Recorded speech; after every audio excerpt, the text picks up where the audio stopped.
Sirine waspada kembali berbunyi sebagai pertanda serangan terhadap ibu kota Kiev. Ukraina dan dibombardir maksud kami menggunakan rudal oleh Rusia. Sebuah jet tempur ditembak hingga terbakar dan jatuh menimpa sebuah gedung di Kiev.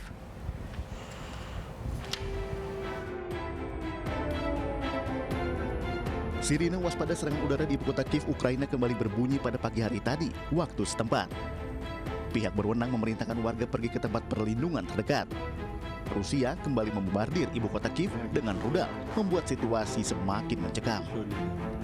Satu jet tempur ditembak jatuh ketika pasukan Rusia semakin mendekati ibu kota Kiev. Sebuah gedung terbakar akibat tertimpa pesawat Sukhoi tersebut. Ukraina bahkan meledakkan jembatan di Sungai Teterif untuk mencegah Rusia masuk ke area lebih dalam di ibu kota Kiev. Presiden Ukraina Volodymyr Zelensky melaporkan bahwa ratusan orang tewas akibat gempuran Rusia sejak hari pertama invasi. Росії все одно доведеться рано чи пізно говорити з нами, говорити про те, як закінчити бойові дії і зупинити це вторгнення. Чим швидше розмова почнеться, тим меншими будуть втрати самої Росії. Hingga kini, perang Rusia-Ukraina masih berkecamuk. Rusia terus melempar serangan, sementara Ukraina membalas sebagai bentuk perlawanan. Sejumlah sanksi diberikan kepada Rusia atas agresi militernya ke Ukraina. Amerika Serikat menjadi salah satu negara yang memberikan sanksi berat kepada Rusia. Presiden Amerika Serikat Joe Biden mengutuk serangan Rusia dan meminta pertanggungjawaban atas serangan tersebut. Dalam konferensi persnya, Presiden Joe Biden menjatuhkan sanksi kepada Rusia. Di antaranya memutuskan hubungan lembaga keuangan terbesar Rusia serta pembatasan impor teknologi tertentu oleh Rusia. $650 million in defensive assistance. Kita akan diskusikan apa yang terjadi di Ukraina bersama dengan Riza Nur Arfani, yang merupakan pengajar hubungan internasional Universitas Gadjah Mada. Assalamualaikum, selamat malam Pak Riza. Waalaikumsalam, selamat malam Mas Nababan. Iya, Pak Riza, kalau menurut Anda kapan tepatnya evakuasi dilakukan terhadap warga negara kita mengingat eskalasi terus memanas di Kiev? Ya, secepatnya lebih baik ya, karena memang tidak bisa diprediksikan kira-kira Rusia akan sejauh mana masuk ke ibu kota Kiev ini. Jadi secepatnya lebih bagus saya kira. Oke, apakah bisa dipastikan bahwa perlindungan terhadap warga negara kita di tengah gempuran Rusia atas Ukraina bisa dilakukan secara optimal? Saya kira harus dilakukan dengan langkah-langkah yang sistematis gitu, dan kita bisa menggunakan mekanisme diplomatik, jalur-jalur diplomatik yang ada begitu, dan sebelum situasinya meruncing lebih jauh, lebih baik memang warga negara kita di sana yang jumlahnya ratusan ya, itu segera dievakuasi gitu. Oke. Posisi Indonesia dalam hal ini antara Rusia dan Ukraina yang memanas, setiap kepala negara setidaknya sudah memberikan responnya negara. Terakhir kita juga melihat apa yang disampaikan oleh Presiden Jokowi melalui tweetnya. Apa yang Anda baca melalui sikap politik kita terhadap Rusia Ukraina? Sikap pemerintah kita dalam hal ini Pak Presiden Jokowi, saya kira sudah tepat gitu.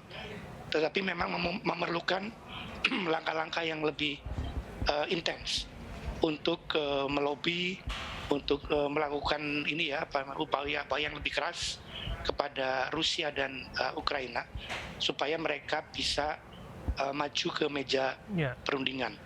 Gitu. Kok saya menangkap kesan bahwa kita dalam kondisi wait and see, atau sesungguhnya kita juga dalam kondisi tidak bisa berbuat banyak karena pada akhirnya kita juga mendengarkan ancaman yang ini saya pikir menyeluruh ya kepada siapapun yang berani intervensi. Apa yang terjadi antara Rusia dan Ukraina akan mendapatkan sesuatu yang tidak akan bisa dibayangkan. Setidaknya itu dikatakan oleh Putin. Dan dia juga menyinggung soal nuklir yang mereka miliki sebagai kekuatan yang terkuat di dunia. Iya, itu memang satu hal yang memang menjadi pertimbangan dari banyak pihak termasuk Indonesia. Jadi memang harus dilakukan dengan ekstra hati-hati, tapi perlu lebih sistematis tadi saya sampaikan, karena Indonesia sekarang memegang presidensi ya di G20. Persis. Dan itu artinya satu posisi yang sangat signifikan untuk mempengaruhi baik Rusia maupun pihak Barat, bahwa yang mereka lakukan sekarang ini benar-benar mengancam pemulihan ekonomi global gitu, dan pemulihan atas pandemi gitu. Oke. Dengan keberadaan kita di posisi sulit, menurut Anda langkah apa yang harus ditempuh oleh pemerintah kita untuk ambil bagian, setidaknya mengkampanyekan perang ini adalah suatu hal yang memang harus dihentikan atas nama kemanusiaan? Iya, satu hal yang bisa dilakukan oleh pemerintah kita adalah dengan menyerukan secara sistematis tadi untuk gencatan senjata begitu, untuk mengajak para pihak terutama Rusia dan Ukraina ke meja perundingan. Dan inilah yang saya bayangkan kita bisa menjadi genuine broker ya, menjadi penengah yang genuine, yang itu memang selama 7 tahun belakangan ini tidak ada dalam kasus atau konflik Rusia dan Ukraina ini. Dan ini kesempatan yang baik bagi kita, mungkin tergolong langka ya untuk menunjukkan kepiawaian. Karena sejatinya kan kita memiliki hubungan diplomatik dengan kedua negara yang dimaksud, dengan kedua negara yang bertikai saat ini. Menurut Anda, haruskah memang gencatan senjata itu terus-menerus didengungkan, diserukan, tapi di sisi lain bahwa bukankah seruan-seruan yang dimaksud itu juga bisa berdampak pada politik luar negeri kita? Tidak ya, karena kita kan punya amanat lewat pembukaan Undang-Undang Dasar kita, menjaga perdamaian dunia dan ketertiban internasional, gitu kan? Itu yang harus menjadi pegangan dari pemerintah kita, gitu. Oke, kita berharap bahwa apapun yang terjadi di sana akan segera dihentikan, dan yang terutama tentu saja warga negara Indonesia yang berada di sana akan senantiasa dalam kondisi yang aman. Itu doa kita bersama. Amin. Terima kasih, Pak Riza. Sama-sama. Indra Kesuma alias Indra Kents berencana akan mengajukan gugatan pra-peradilan usai ditetapkan sebagai tersangka dalam kasus penipuan aplikasi Binomo. Indra Kents terancam 20 tahun penjara.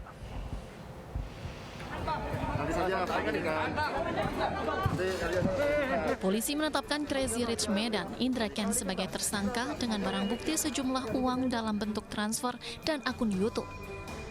Tersangka Indra Kents terancam 20 tahun penjara. Polisi pun langsung menangkap dan menahan Indra Kents di Rutan Bareskrim Polri.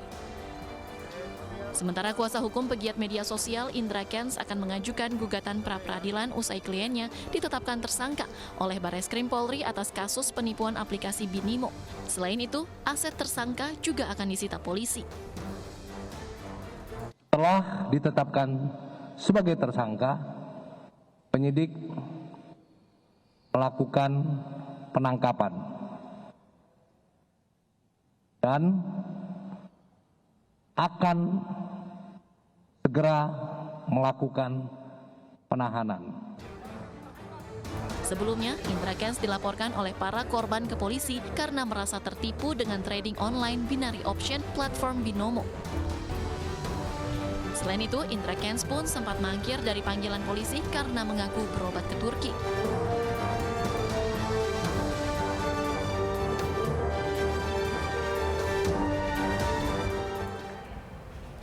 Dan kita akan diskusikan persoalan ini bersama dengan Tongam Lungbal Tobing yang merupakan Ketua Satgas Waspada Investasi OJK.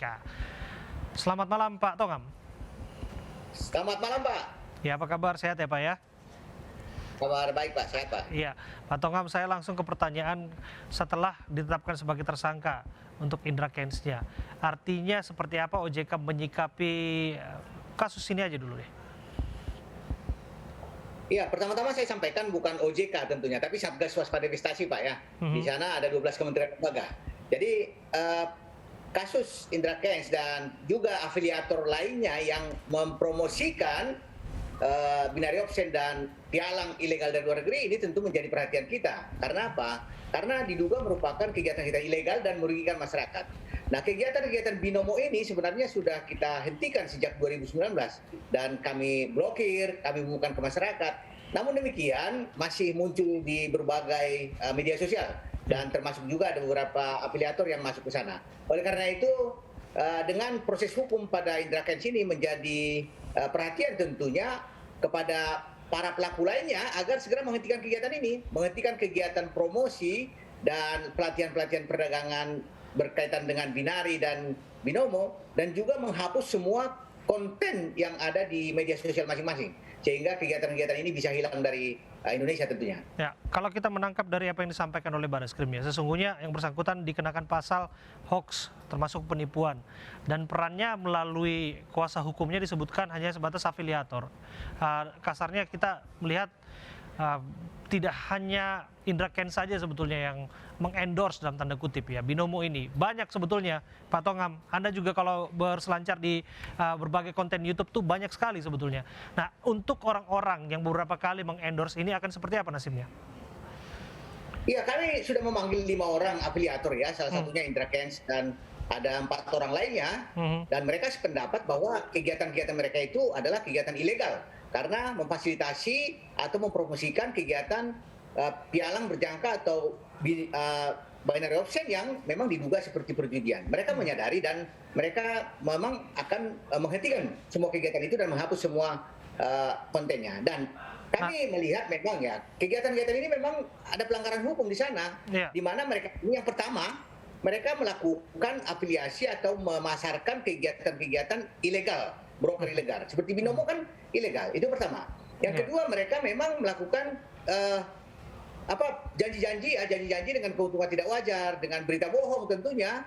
Yang diduga. Nah, itu dia pertanyaan saya, Pak Tongam. Jika pada akhirnya Indra Kents dijerat pasal dan mereka yang berkali-kali juga sebagai afiliator berperan besar terhadap orang-orang yang dirugikan oleh aplikasi binomo ini, akan seperti apa mereka nasibnya? Biasa-biasa saja, selesai saja setelah menghapus konten-konten mereka? Ya, tidak tentunya. Jadi kami sangat mengharapkan kepada masyarakat ya, dalam rangka penegakan hukum ini, kami meminta masyarakat yang dirugikan oleh para pelaku lain selain Indra Kents segera melapor ke polisi untuk dilakukan proses hukum, dan kami sangat mendorong tentunya. Salah satu kekuatan kita di dalam pemberantasan investasi legal ini selain edukasi dan pemblokiran juga penegakan hukum yang kuat. Oleh karena itu kami mendorong masyarakat yang dirugikan oleh para afiliator selain Indra Kents segera melapor ke polisi, karena saat ini memang sedang dilakukan proses penyidikan mengenai perkara-perkara seperti ini. Oke, pertanyaan berikutnya adalah merestorasi hak-hak korban. Apakah mungkin dilakukan? Mereka yang merasa kehilangan jutaan, bahkan ada yang sampai miliaran rupiah. Ya, ini nanti akan dilihat dalam proses hukum tentunya, di dalam putusan pengadilan, apakah harta atau aset yang disita itu dikembalikan pada korban atau disita untuk negara. Dan harapan kita memang masyarakat kita yang merasa dirugikan bisa mendapatkan pengembalian dananya. Tetapi dari pengalaman kita menangani investasi legal, tidak pernah ada pengembalian 100%, karena uang-uang yang sudah dikumpulkan itu digunakan untuk bonus-bonus dan juga untuk kegiatan-kegiatan yang tidak produktif lainnya. Dan ini juga mereka ini kan jadi siap-siap ikhlas begitu ya artinya ya, Pak Tongam? Nah, inilah kerugian masyarakat kita ya. Oleh karena itu kami sangat mengharapkan masyarakat kita agar tetap belajar dari pengalaman ini, dan supaya kita tetap mengedukasi masyarakat dengan sadar bahwa di dalam trading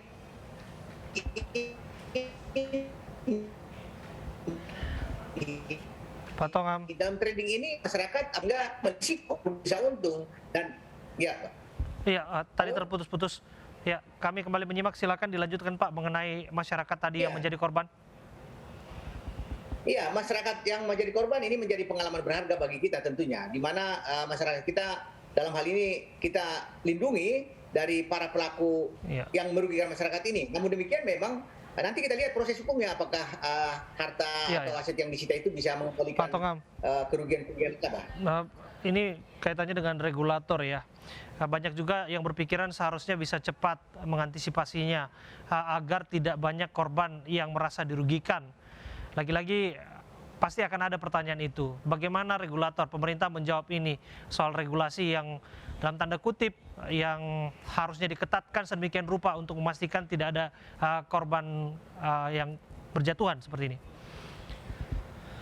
Ya, pemerintah sangat tegas tentunya mengenai binomo binary option ini adalah kegiatan ilegal yang diduga merupakan perjudian, itu tegas. Dan dari kami Satgas Waspada Investasi, di mana di sana 12 kementerian lembaga sudah memblokir ini secara masif pada tahun 2019, walaupun memang dengan kemajuan teknologi digital saat ini mereka bisa menawarkan ke yang lain. Jadi yang paling utama kita lakukan di samping kita memblokir, melakukan penghentian kegiatan adalah meningkatkan edukasi masyarakat kita tentunya, supaya ini menjadi pengalaman berharga bagi kita supaya tidak terulang lagi.